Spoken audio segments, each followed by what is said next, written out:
Bonjour à tous, nous allons aborder aujourd'hui la structure d'une SARL de famille. Comme son nom l'indique, c'est une société à responsabilité limitée classique détenue par les membres d'une même famille. Cependant, elle possède une particularité au niveau de son régime fiscal. En effet, elle peut opter pour l'impôt sur le revenu. Tous les associés de la SARL de famille doivent avoir un lien de parenté ou d'alliance, c'est-à-dire être des personnes parentes en ligne directe ou entre frères et sœurs, ainsi que les conjoints et partenaires liés par un pacte civil de solidarité, selon l'article 239 bis AA du Code général des impôts. Contrairement à la SCI qui doit obligatoirement avoir une activité immobilière, l'activité de la SARL de famille n'est pas limitée en dehors des activités libérales. La SARL de famille n'est pas à confondre avec l'entreprise familiale qui est une entreprise dont le capital social est majoritairement détenu par des membres d'une même famille ou par plusieurs familles. Son fonctionnement est le même que pour une SARL classique. La SARL de famille peut être gérée par un ou plusieurs gérants, personnes physiques associées ou non. Les statuts doivent prévoir l'étendue des pouvoirs du gérant. Le gérant possède également des pouvoirs étendus dès lors que les actes sont accomplis dans le respect de l'objet social de la SARL, sauf disposition contraire dans les statuts. Le gérant engage la responsabilité de la société vis-à-vis des tiers pour tous les actes accomplis. La responsabilité pénale du gérant peut être engagée en cas de certaines violations, telles qu'un abus de confiance.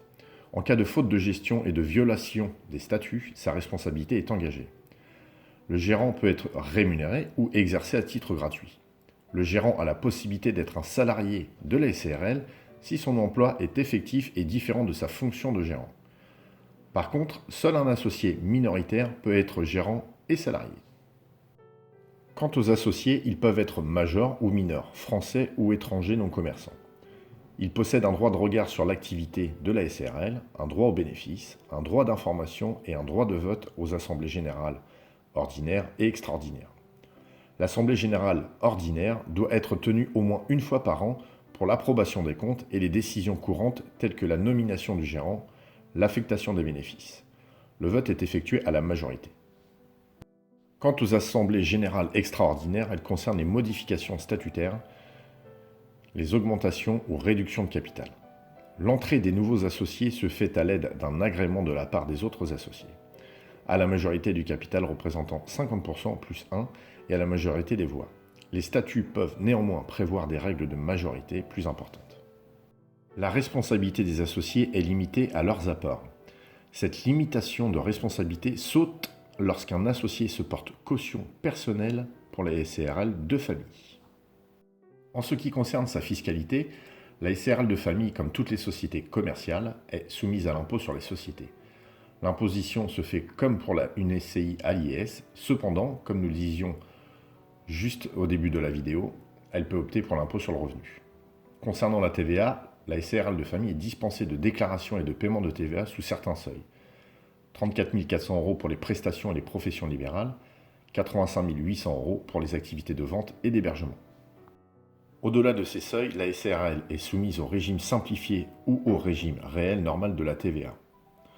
Pour l'option à l'IR, tous les associés doivent être membres de la même famille par les liens du sang ou d'alliance, mariage ou pax. Alors que la SARL peut également opter pour l'IR, mais seulement pour une durée maximale de 5 ans, la SARL de famille n'est pas contrainte en matière de durée. Cette option pour l'IR doit être décidée par tous les associés lors de la création de la société et être déclarée auprès du service des impôts des entreprises. Attention toutefois, l'option pour l'IR est perdue lorsqu'un nouvel associé n'appartenant pas à la même famille entre dans la SARL. C'est également le cas si la SARL décide de revenir à l'imposition à l'IS. Elle ne pourra plus opter pour l'IR. Opter pour l'IR présente principalement deux avantages. Vous pouvez avoir recours au déficit et éviter la double imposition des bénéfices. Un détail important quand même, avec la SARL à l'IR, les bénéfices sont imposés qu'ils soient distribués ou non. De plus, il n'est pas possible de déduire la rémunération du gérant. Le choix entre l'IS et l'IR dépend de sa tranche d'imposition. En effet, à l'IS, le taux d'imposition est de 15,26% ou 27,6%, alors que les tranches d'imposition du barème progressif de l'impôt sur le revenu montant à 45%. La SARL de famille permet également de profiter d'une exonération sur les plus-values des cessions de parts, c'est-à-dire la différence positive entre le prix d'acquisition et le prix de revente. Elle est normalement imposée au titre de l'IR. Cependant, les associés qui exercent une activité professionnelle dans la SARL depuis au moins 5 ans profitent d'une exonération totale. Intéressant, la SARL de famille peut se conjuguer avec le régime de l'allocation meublée non professionnelle. En effet, c'est un dispositif fiscal permettant de déduire l'intégralité des charges au régime réel. Il est souvent utilisé avec une SCI, mais il est également possible d'investir dans l'immobilier avec la SARL de famille. Ainsi, il est possible d'amortir le coût d'acquisition des biens immobiliers sans pour autant augmenter la plus-value de cession. Des avenants fiscaux sur le plan de la TVA et des bénéfices sont également présents. Normalement, pour bénéficier de ce statut, les revenus tirés de la location doivent être inférieurs à 23 000 € par an et représenter moins de 50% du revenu global du loueur. Cependant, il est possible de créer une SARL de famille, loueur meublé non professionnel, c'est-à-dire une SARL immobilière dont l'objet social est d'exercer de l'allocation meublée non professionnelle afin d'augmenter le montant des revenus tirés de la location en fonction du nombre d'associés. À titre d'exemple, si vous créez une SARL de famille à 4 et que vous détenez chacun 25% des parts sociales, chaque associé a le droit de percevoir au maximum 23 000 €. Ainsi, la SARL pourra louer des biens lui procurant des recettes s'élevant à 92 000 € par an. Comme nous l'avons vu plus haut, l'imposition à l'IR permet à chaque associé de minorer son revenu global imposable en présence d'un déficit. Cette imposition permet également d'éviter la double imposition des bénéfices. De plus, elle offre de nombreux cas d'exonération des plus-values professionnelles sur les cessions de parts. Pour terminer, la SARL de famille étant composée des membres d'une même famille, elle repose sur une permanence de ses associés, ce qui offre une plus grande confiance dans la gestion et les prises de décision.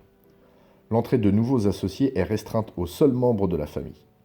Dans le cas contraire, elle perd son statut et bascule dans le régime de la SARL. Voilà, j'espère vous avoir transmis des informations claires et utiles dans la SARL de famille concernant sa structure, son fonctionnement et sa fiscalité. La prochaine vidéo sera sur les étapes de création d'une SCI et d'une SARL de famille. Merci, à bientôt, portez-vous bien.